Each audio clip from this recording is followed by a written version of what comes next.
Am feeling guilty and terrible for a mistake done 6 years ago. Been in a relationship in 2014 when I was 15 with a person 9 years elder to me. He was my neighbor but stays outside, only comes in vacations. Initially as a kid I had crush on him, but when I became 15 he came home after 2 years. He started getting attracted, maybe I was super happy to get attention and love. He was very loving and understanding, madly in love with me, but he was 2 inches shorter than me in height. It hit rough patch in 2018 when he failed in CA consistently and me in NEET 2017. He was rich, but I wanted a guy with decent job, knit a hi-fi though, as my family hadn't liked it. Constant fights and misunderstanding made me lose feeling for him. We stopped communicating and I started focusing on myself, happy single. In 2019 he texted me in midnight crying, asking what was his fault, why I left him. I didn't give him reasons. Again, we met in 2022. He tried communicating, but I gave him cold shoulder as I didn't want him to be heartbroken again. But there was a guilt inside me since 6 years. Now he got married few days back. I'm feeling terrible thinking what he must have been going through.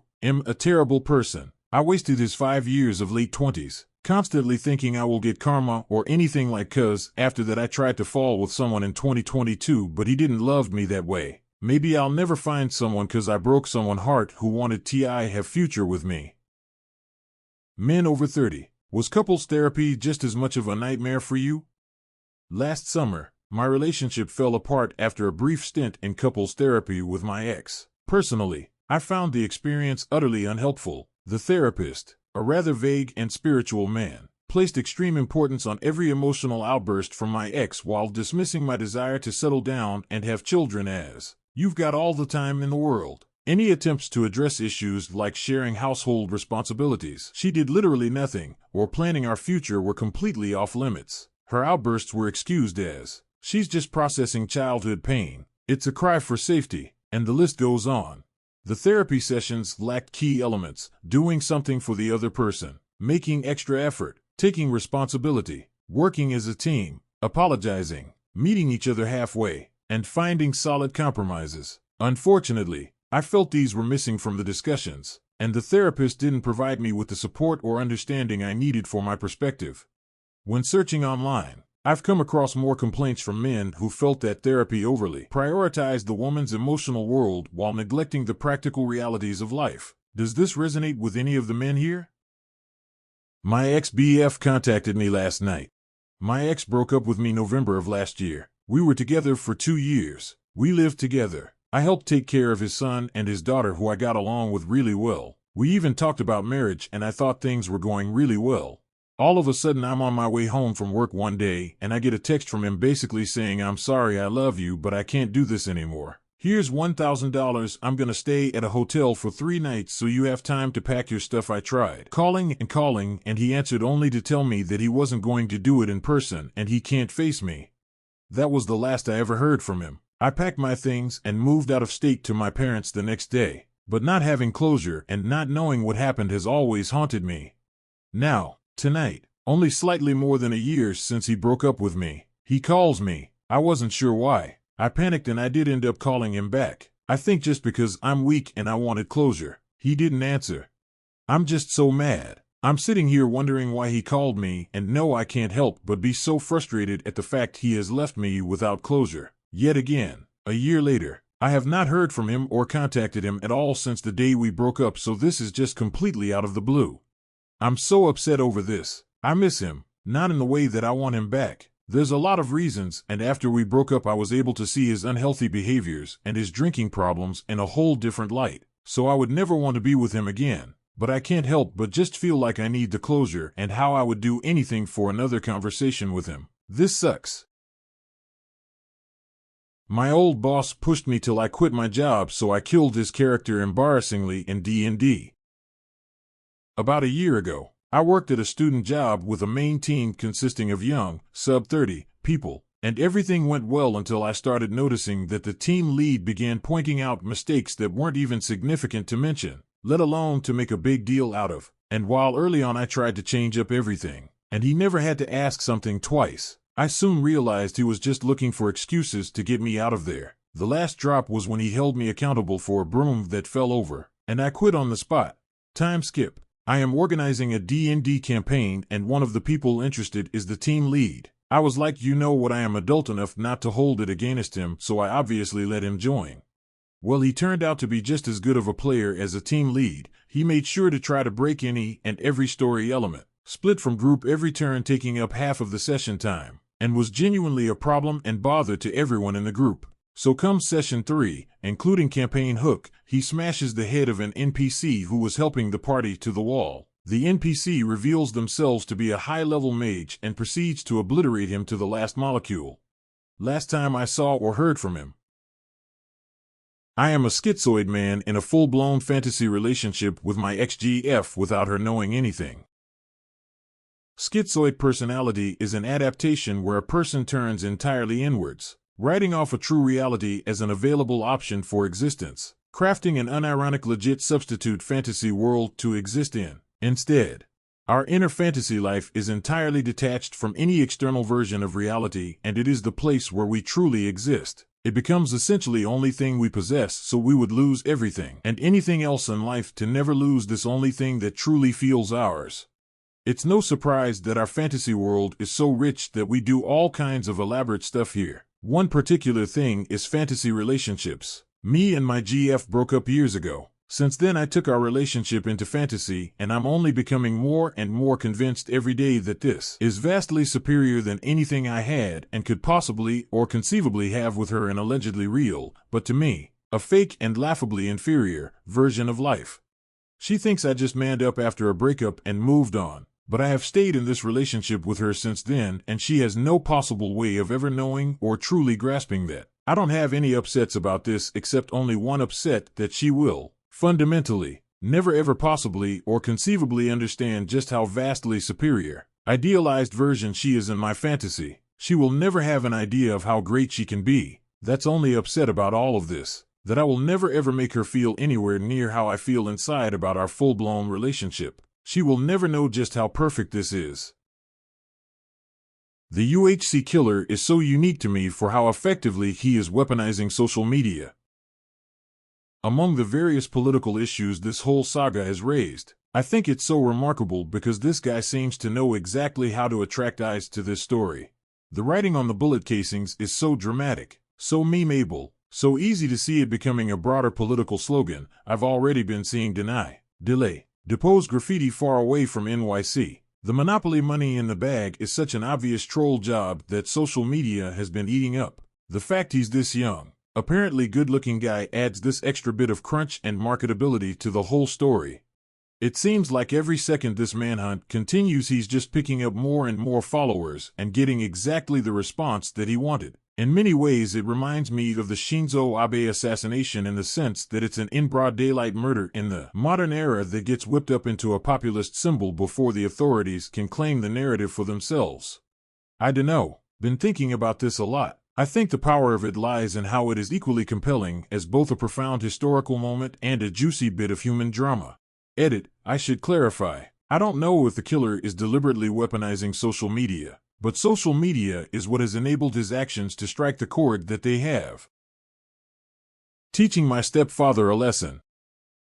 This happened about 15 years ago, but it is still one of my favorite stories. My stepfather was a cruel man. He never wanted kids, which was no big deal to me as I was 18 and at college when he married my mother. But my sister was 13 and had to live 3 years of his emotional abuse. He blamed us for everything and yelled whenever anything wasn't exactly his way. It drove a wedge between my mother and myself and my sister. And long story short, after 18 years she finally left him. He was away on a week-long trip when we moved all of her stuff out of the house. We took only what H had paid for, as she did not want anything he had purchased for her or built her. He was a finished carpenter. My mom had purchased all the high-quality items. Dishes, cookware, bedding, plus towels. That's important later. She left behind all the bachelor crap he purchased prior to their marriage, which was low quality, threadbare, and just ugly. She also purchased all the food, so she took all of that.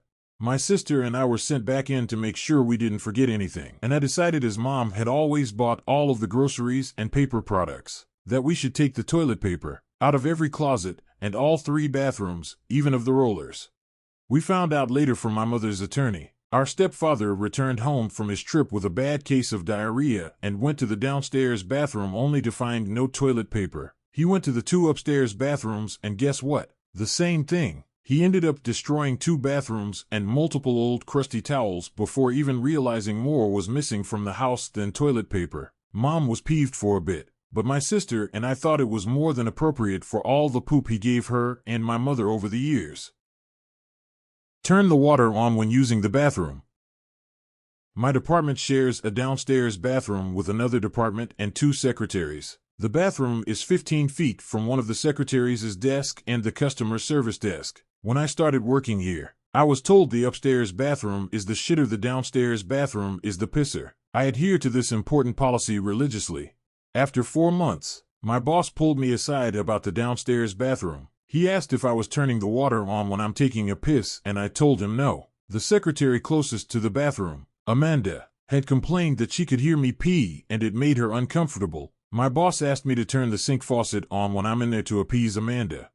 Today, I use the downstairs bathroom and turn the faucet on as requested. As I'm peeing, I felt gas pressure build up. I took the opportunity to push the loudest and longest fart possible. It echoed like a bomb went off. After I finished, I clean up and walk out to see Amanda fuming. Within 3 minutes, my boss gets up to see her because she requested to talk to him. She complained about how she heard me fart and it was unacceptable in the office setting. My boss asked her, "Was the water running?" Amanda said, "Yeah, but..." My boss cut her off and said, "We're done here." He came back with a giant grin and gave me a high five. Friend tried to frame me for theft, and I got her fired. I had been good acquaintances with my nail tech of over 4 years. We will call her Stacy. In the beginning of 2022, she offered for me to move into her parents' old house with another client of hers and split rent. I've been wanting to move out for a while and thought it would be a perfect opportunity as I would know my landlord to be her brother that we will call Simon. As I was a week away from moving in, my mother passed away unexpectedly. I was devastated and had to take care of all of her assets and my father within less than 24 hours. It was a rough beginning of the year, but Stacy was there for me. At first she would always check in on me and try to cheer me up with dinners and hangouts. We were becoming close and I thought I was making a friend for life at this point. Oh, how wrong I was. 3 months after my mother passed, I had quit my job due to HR spreading rumors about my usage of PTO for grief. When I told Stacy, she offered me a job at the nail salon as a receptionist. I was excited to work at the place I went to relax for Manus and Petus and hang out with my friend who would be my assistant manager. Things were great at first and I even started making new friendships with others. I am still close with many of them to this day, but one of them named Alice was apparently going to buy a new roommate in the fall as my previous roommate ended her lease early. Alice and I began to hang out outside of work so we can learn more about each other since we would become roommates. Well, this made Stacy unhappy and she began to stir drama. She would tell me lies about my coworkers such as they talked bad about my weight, judging my boyfriend, backstabbing each other. Stacy told me so many things that I felt I couldn't trust anyone there for a while. But that changed when Stacy traveled abroad for a week and returned to work. Stacy informed Alice and me, literally 3 days before Alice was to move in, that she was also moving in, but not to live there, to open her own nail salon. Alice and I were confused. Like, where would the salon go? Stacy told us it would be in the back of the house, across from my bedroom. Alice and I were shocked and pissed off. Alice decided not to move in because of it and I didn't blame her for it. But now I am stuck living across from a nail salon and Stacy began to show some true colors and her deceit began to surface. Alice talked with some of the other nail techs and they told her that Stacy has done similar things before to receptionists. She would be nice to them at first, then alienate them from the other nail techs because she wanted to manipulate the sales so she made more money. Then when the receptionists would find out, drama would unfold and the issues would be blamed on the receptionist. I didn't want to believe it at first, but since she began to act suspicious with wanting to open a salon in the house I was renting in, which went against my lease, I began to move in the shadows and investigate it. Stacy began to take things from the salon she claimed were hers without informing the owner. She has been friends with the owner, we will call him Nick, for over 11 years, so they were really close. However, Nick began reaching out to me directly because he was told I wasn't doing my job correctly. Of course I asked him what was it that I wasn't doing and he told me I was overcharging clients. I asked him what the prices were to everything and set them up. Stacy began changing the prices again and I began taking screenshots and documenting. I also told him we were running out of certain supplies and told me that was impossible because he recently bought them. I told him that's what Stacy told me we needed, but then she would tell me that's not what she meant. Weird, weird, weird. Then the final straw happened. One day she asked me to take some boxes to her car and I agreed. I didn't know what was in the boxes until I placed them in her trunk. It was some waxing supplies like the waxing beads, sticks, wet wipes, etc. Also some rhinestones, special gel polishes, and other nail items. A week later, Alice tells me that Nick is investigating in missing supplies. Guess which supplies? Yup, you're correct. The ones I carried to her car. And yes, the supplies are at the house that I am renting because that is where her new salon will be. And there are cameras in the salon. My heart dropped and I knew that Stacy was trying to frame me like she did with previous receptionists. I was hurt because I thought she cared about me, but I had already gathered enough evidence and it was time I came out of the shadows. I compiled a list of everything she had done for the past 3 months, from missing supplies, overcharging, stealing clients by referring them to her salon without an LLC and expired license, defamation on current and previous employees, and text messages about her plans for her new salon, with a specific message saying she is doing this because Nick was a con artist. I texted Nick I needed to talk to him and he set up a time for 3 days. I told Alice and all my other co-workers about it and they said they would have my back if Nick asked them. Stacy came in the next day and tried to be sweet to me. I gave her a cold shoulder and told her I'll talk to you after work. She looked nervous but began working. Stacy asked me to meet her in the back of the salon towards the end of the day and I did. She asked me what was wrong and I told her I knew the supplies she asked me to take to her car were not hers and Nick is investigating. I told her she has 3 days to tell Nick or that I will. She told me she would and for the next 3 days she called, texted, and even came to me at work to reassure me she took care of the situation. She even told me Nick already knows I took the supplies and I don't even need to talk to him, but I still did. Nick arrives and Stacy didn't show up to work. Nick asks where is Stacy and I told him avoiding you because she has been deceiving you. I told him everything and showed him the evidence. He looked pained and told me this isn't the first time Stacy has done something to hurt my business, but this has gone too far. He told me I should not renew my lease, wasn't planning to, and that he will be talking to Stacy about all of this. He asked if it was okay if he mentioned me and I told him I wanted her to know it was me. That night Stacy blew up my phone calling me a liar and asking how could I betray her for everything she did for me. I told her yes she did a lot for me but that doesn't make it okay to frame me for theft. She tried to tell me it was hers and I sent her the screenshots of receipts that it was under Nick's card. She then said I have been brainwashed by the other nail techs and that they've been out to get her since day one. She texted a lot of nonsense but I just kept mentioning the theft and told her this is over. She said she would tell Simon to not renew my lease and I told her I wasn't planning on it anyways. Fast forward a week. Nick texts me that I need to change the passwords from the system and to take Stacy out. He was changing the locks and access codes to everything because he fired Stacy. He thanked me for my honesty and told me I am temporary assistant manager. But I left 2 months after to go back into my field of psychology. I moved in with my now husband. Alice and I are best friends now. And Stacy apparently lost a lot of her clients due to her ethics and overcharging. She also lost a lot of friends and had to work outside of being a nail tech to make ends meet.